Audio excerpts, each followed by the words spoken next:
The reason this is working is the triangle is locking his shoulders, okay? So again, I've kept it into a, like a chicken wing sort of position.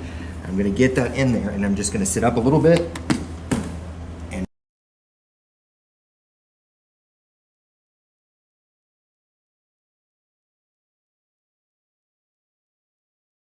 opening them up, coming through, posting on the head, and then hooking with my foot where his far arm is. That gives me a little anchor. So I hook there instead of where I normally would on the hip.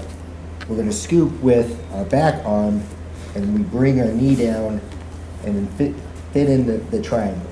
Okay. You'll notice that I'm putting my leg down. It's not a typical triangling position because I want to just get it in there first and then finish in a minute.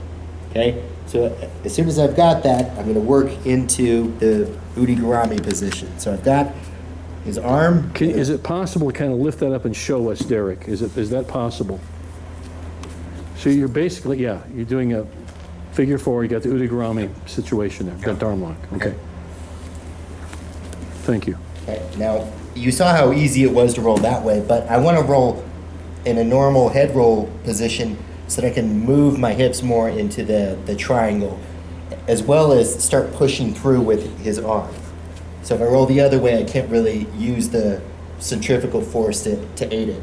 So I've got the figure four grip, and I'm going to start pushing this over to start the roll.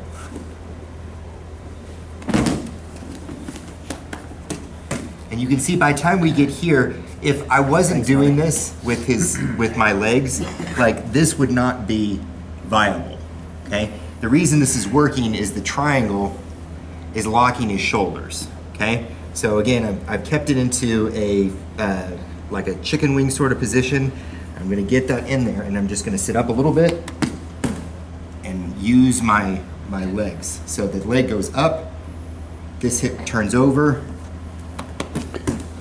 Whew. You're absolutely right, Derek, because that udigarami is dependent on your triangle, on your Sankaku. Yep. They work together to create more torque in your arm lock. You're basically locking his shoulder in place so that he's not able to do that. You can see how I kind of like bend forward, allow my shoulder to wiggle. If it's locked in place, basically it's just going to go like that and you're going to get it. You only need a couple inches. While he's flexing that around, it tightens up all of that collar leg lock. This forces his head into that choking position as he drives it. It's pretty unpleasant. Yeah. So you're getting a little bit of everything here.